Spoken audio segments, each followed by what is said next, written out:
Amigos do canal Importante Saber, amigos do canal Democracia Brasileira, é quarta-feira, é dia de dueto e hoje, como não poderia deixar de ser, vamos falar um pouquinho aí do último encontro ocorrido na semana passada do G20, que engloba aí os 19 países mais ricos do mundo, mais a União Europeia, e que teve muitos temas, principalmente na questão social, pós-pandemia, a questão dos efeitos climáticos que assolam o planeta. Enfim, era uma pauta muito relevante e muito interessante. Mas, contudo, entretanto, todavia, quem tem Jair Bolsonaro no governo e à frente do Poder Executivo tem muito mais do que isso. Tem vergonha, tem mico, tem isolamento, tem negacionismo, tem mentiras, tem tudo isso. Meu amigo Henrique, fala um pouquinho do G20 aí, o que você achou da atuação brasileira? Fala, Leonardo. Todo mundo que nos assiste, é um prazer mais uma vez estar presente com você, falando de assuntos que giram em torno da política no Brasil e no mundo. Com o Bolsonaro no governo, como presidente, eu não diria mais que é G20, eu acho que é G19, né? Porque, com certeza, foi totalmente excluído daquele grupo que cerca os países, maiores países economicamente falando no planeta. A gente vê um Bolsonaro que ninguém dá atenção para ele, uma pessoa que a gente vê, se você pega o vídeo do UOL, a gente vê ali o Bolsonaro ele ali, quieto, aí ele tá com aqueles assessores dele, aqueles seguranças, ele vai até os garçons, fala em português, como se os garçons fossem brasileiros, e não são, falando em português, ninguém entendendo o que ele estava falando, ele falou uma piada da Copa do Mundo que ninguém riu, então é uma piada, né? É patético, a gente ter uma pessoa dessa como nosso líder. E o que é mais lamentável e triste nessa história é a gente ver que o Brasil, o Bolsonaro, infelizmente, é o retrato do Brasil. E ele é um país, ele é um presidente que tornou o Brasil um país pária perante a comunidade internacional. A gente vê Macron, Boris Johnson, a gente vê Angela Merkel, a gente vê várias pessoas ali de extrema importância ali, os Adranovic, bastante gente importante ali, que gira em torno da política internacional, que tem ações que combatem desde o meio ambiente até a questão econômica e questão social. E a gente vê um Bolsonaro isolado, né? Um Bolsonaro que é aquele grupinho de pessoa que está debatendo alguma coisa importante, ou trocando ideias sobre assuntos importantes, e Bolsonaro é aquele cara que fica no canto, que ninguém gosta de estar perto, porque ele é louco, né? O Bolsonaro é uma pessoa louca, que com certeza quando vai chegar ali vai jorrar um monte de coisa negacionista e vai falar para todo mundo ali que a Covid causa AIDS, né? Que a vacina da Covid causa AIDS. Então ninguém quer ficar com um cara que delira, né? Acima de tudo, um cara que fica delirando o tempo todo, falando.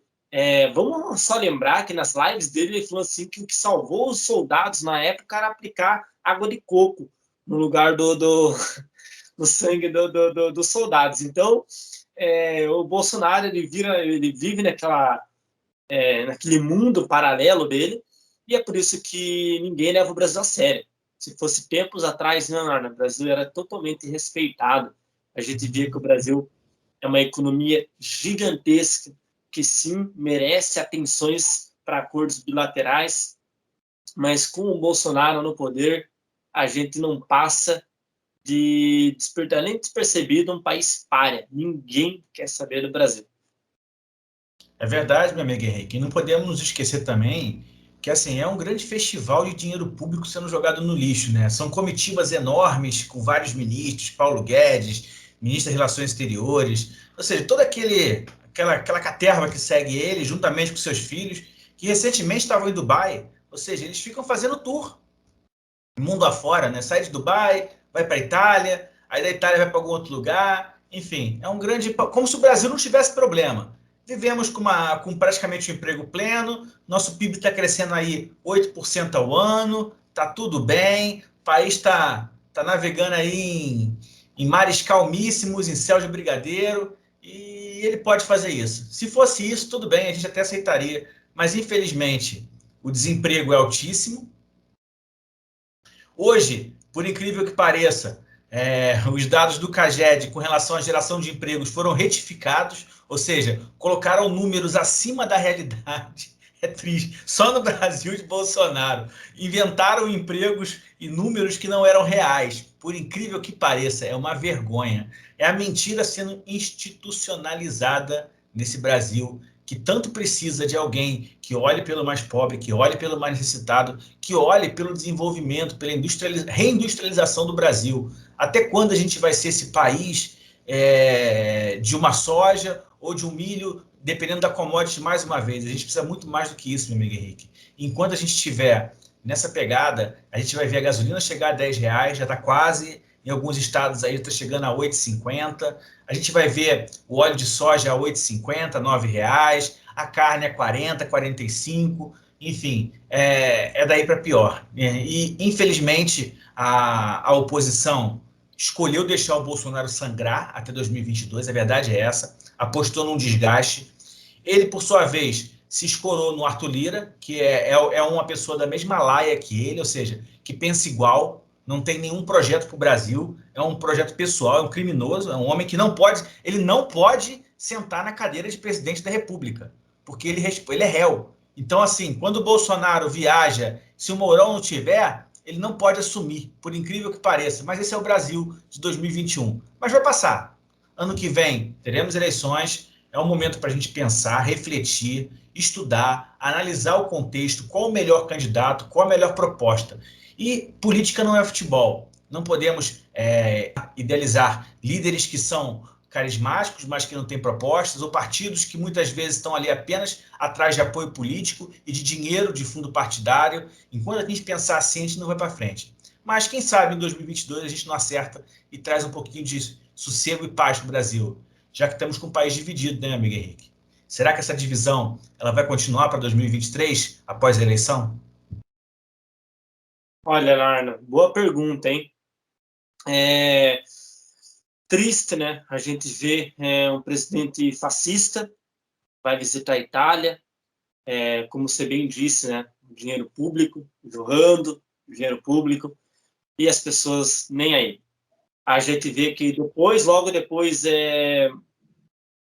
queria falar para vocês, logo depois ele foi até a cidade onde ele tem os parentes dele, lá perto de Vêneto, onde a cidade é de 4 mil habitantes, e é incrível, aonde o Bolsonaro vá, ele é criticado, a população sabe que ele é o principal responsável por tudo que o país, que o Brasil está passando. A gente vê pessoas, ele foi receber o título de cidadão honorário da cidade pela prefeita da cidade, e tudo pichou, os ativistas picharam lá, acharam uma questão ridícula uma prefeita dar um título de uma pessoa honorária, um título importante a uma pessoa que tem as mãos sujas de sangue.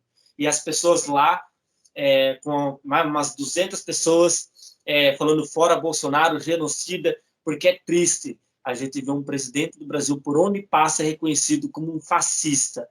E ainda por cima, já bastava ele pegar e gastar dinheiro público para ir para a Itália, vai até Pistoia, onde vai ver os pracinhas da FEB, da Força Expedicionária Brasileira, uns heróis para o país, e a gente pega eles pegando e indo lá visitar, junto com o Salvini, outro fascista, indo visitar as pessoas que lutaram contra o fascismo. Olha só que loucura.